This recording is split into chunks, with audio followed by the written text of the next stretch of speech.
नमस्कार दोस्तों, स्वागत है आपका अपने YouTube channel Rajasthan GK by SG sir पर।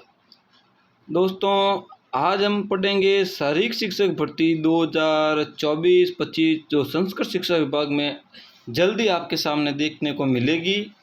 उसके तहत जो अपना पेपर सेकेंड है और कुल उनके अंक होते हैं वो होते हैं साथियों, पेपर सेकेंड के 260 अंक होते हैं, 130 प्रश्न आते हैं और उन्हीं के रिकॉर्डिंग हम पेपर सेकेंड और इनका अध्याय यूनिट फर्स्ट चल रही है, उनसे 23 महत्वपूर्ण वन लाइनर प्रश्न जो एक ही चैप्टर से संबंधित है और चैप्टर का नाम है आयु वर्गीकरण या आयु के प्रकार। विद्यार्थियों, आयु के प्रकार के बारे में हम विभिन्न प्रकार की आयु गणनाओं के बारे में पढ़ेंगे।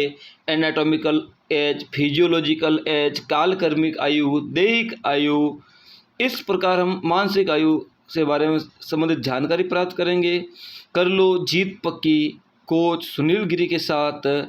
उम्मीद करता हूं कि आपको ये वीडियो अच्छा लगेगा और आने वाली भर्ती में आपको एक या दो प्रश्न इस वीडियो से देखने को 100% आपको मिलेंगे।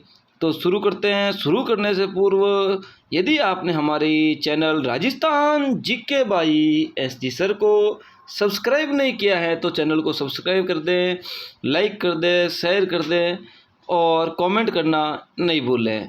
शुरू करते हैं आज का वीडियो। आज का पहला पॉइंट क्या कहता है कि काल क्रम के अनुसार आयु का आशय है। तो ध्यान रखें, काल क्रम के अनुसार आयु का आशय होता है। काल का मतलब होता है समय और क्रम यानी क्रमवार। तो समय, पहले तो हम समय में लेते हैं वर्ष, फिर लेते हैं माह और फिर लेते हैं दिन। ध्यान रखें, ये माह है और इसी के आधार पर हम काल क्रमिक आयु की गणना करते हैं। किसमें? वर्ष, माह तथा दिन में आयु की गणना करते हैं। कभी प्रश्न पूछ लिया जाए कि वर्ष, माह और दिन में आयु की गणना का संबंध किस आयु वर्गीकरण से है, तो काल क्रम आयु से संबंधित हैं। दूसरा है मानसिक आयु में किसका मापन किया जाता है। तो याद रखिए, मानसिक आयु में बुद्धि का मापन किया जाता है। बुद्धि का मापन किस आयु में किया जाता है? तो ध्यान रहे, बुद्धि का मापन मानसिक आयु में किया जाता है। दोस्तों, हर एक बिंदु को ध्यान से सुने। यदि याद नहीं हो तो पुनः वीडियो को बैक कर लें और पुनः देखते रहें ताकि आपको हर एक बिंदु याद हो जाए और जब तक भर्ती आए तब तक आपकी तैयारी, दूसरे विद्यार्थी जो बैठे हैं कि भर्ती का इंतज़ार कर रहे हैं आएगी तब तैयारी करेंगे, उनसे आप 1000 गुना आगे चले जाओ और अपनी सीट तय कर लो। आज के कंपटीशन के दौर में ये बहुत बड़ा मायने रखता है। 179 सीट कोई कम नहीं होती संस्कृत शिक्षा डिपार्टमेंट में और यही तैयारी आपको आगे एक बड़ी भर्ती आएगी जो राजस्थान से संबंधित होगी, शिक्षा विभाग से संबंधित होगी, तो बीकानेर शिक्षा विभाग से संबंधित भर्ती में भी देखने को मिलेगी और यही तैयारी आगे काम आएगी। प्रश्न संख्या तीसरा, किसी बालक की काल क्रमिक आयु की गणना की जाती है। तो बालक की काल क्रमिक आयु की गणना हमेशा वो की जाएगी साथियों, जन्म से की जाती है। यदि हम किसी काल क्रमिक आयु की गणना करेंगे तो जन्म से करेंगे, क्योंकि काल क्रमिक आयु में मुख्य रूप से हम वर्ष, माह और दिनों में हम गणना करते हैं, जो आज सर्वाधिक विद्यालय में भी यही चलती है। हर जगह हम प्रवेश लेते हैं, कोई भी एग्जाम देते हैं तो हमारी गणना हमेशा काल क्रमिक आयु के अनुसार ही होती है। किसी मानसिक आयु का विचार सर्वप्रथम किसने दिया? प्रश्न पूछ ले, मानसिक आयु का विचार सर्वप्रथम किसने दिया? तो याद रखना, मानसिक आयु का विचार सर्वप्रथम अल्फ्रेड बिने ने दिया। और अल्फ्रेड बिने ने किस आयु का विचार दिया? मानसिक आयु का। मानसिक आयु का विचार किसने दिया? अल्फ्रेड बिने ने दिया। शरीर क्रियात्मक आयु के लक्षणों, किन लक्षणों द्वारा शरीर क्रियात्मक आयु का निर्धारण किया जाता है। तो ध्यान रखें, शरीर क्रियात्मक आयु का हमेशा निर्धारण जो है यौन लक्षण से किया जाता है। किनके यौन लक्षण से शरीर यौन लक्षण या यौनालक्षण यौनालक्षण से किया जाता है। यौन लक्षण का मतलब है कि महिलाओं में जो मासिक धर्म आता है उसके तहत इसकी गणना की जाती है। शरीर रचना आयु का निर्धारण हम किस प्रकार करते हैं? और शरीर रचना आयु का निर्धारण हमेशा हम कंकाल तंत्र मापन से करते हैं। शरीर रचना आयु का निर्धारण किससे करते हैं? कंकाल तंत्र से शरीर रचना आयु का निर्धारण होता है, मापन होता है। नेक्स्ट प्रश्न संख्या 7वां है कि बालक के दांतों की संख्या की गणना कर हम किस आयु का पता लगा सकते हैं? तो बालक के किसी भी बालक के दांतों की संख्या की गणना हम करके शरीर रचना आयु का पता लगा सकते हैं। किसका? शरीर रचना आयु ज्ञात कर की जा सकती है।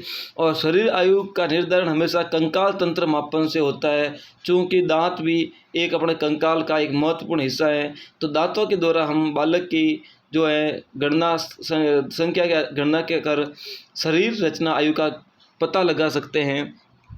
शारीरिक परिवर्तनों से संबंधित हार्मोन के प्रभाव के आधार पर शरीर में क्रियात्मक आयु का पता लगाया जा सकता है। प्रश्न पूछ ले, क्रियात्मक आयु का पता हम कैसे लगाते हैं या क्रियात्मक आयु किस आधार पर ज्ञात की जाती है? तो शरीर में जो परिवर्तन संबंधित हार्मोन के प्रभाव से, जैसे जो किशोरावस्था आरंभ होती है काक में उगे लड़के और लड़कियों के बाल से, पुरुष के लड़कों के दाढ़ी से, और लड़कों के गले का कंठ का बाहर निकला हुआ होना, या फिर लड़कियों का मासिक धर्म, इनसे हम जो क्रियात्मक आयु का पता लगा सकते हैं शारीरिक परिवर्तन के संबंधित। गौण लैंगिक विशेषताओं से शरीर क्रियात्मक आयु का निर्धारण किया जाता है। प्रश्न पूछ ले कि गौण लैंगिक विशेषताओं से किसका? तो शरीर क्रियात्मक आयु का निर्धारण किससे किया जाता है? गौण लैंगिक विशेषताओं से।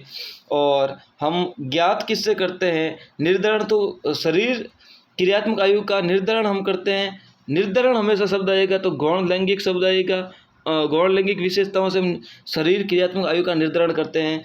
और शरीर परिवर्तनों से संबंधित हार्मोन के प्रभाव से के आधार पर हम शरीर क्रियात्मक आयु ज्ञात की जाती है। एक आयु को ज्ञात करना और एक आयु का निर्धारण करना, दोनों में फर्क होता है। शरीर रचना आयु का निर्धारण हम अस्थि विकास से भी कर सकते हैं, अस्थियों के विकास से।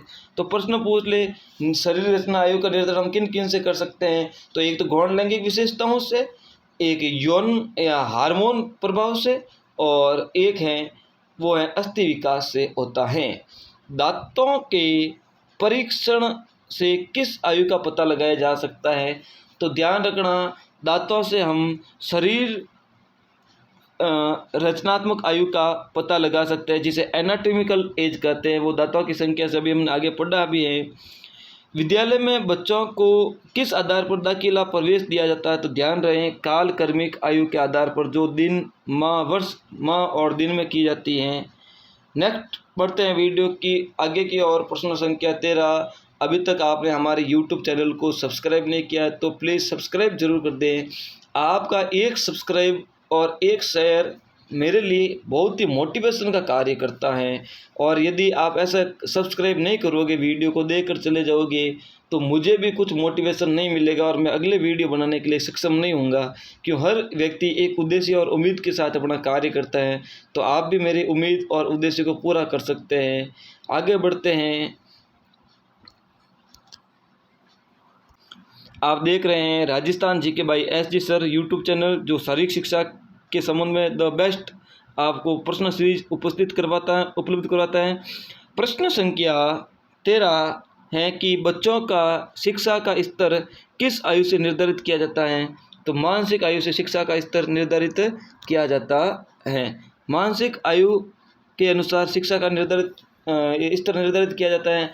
कुछ बच्चे की मानसिक आयु बड़ा मतलब 12 वर्ष का हो जाता है, फिर भी उनको पढ़ना लिखना नहीं आता, इसका मतलब उसकी मानसिक आयु अभी वृद्धि नहीं कर रही है। और कुछ लड़के 5 वर्ष की आयु में भी इतने इंटेलिजेंट हो जाते हैं, तो हम कह सकते हैं कि इसकी मानसिक आयु जल्दी बड़ी हो गई है। तो मानसिक आयु के आधार पर हम जो है बच्चों की शिक्षा के स्तर का जांच कर सकते हैं, निर्धारित कर सकते हैं। शारीरिक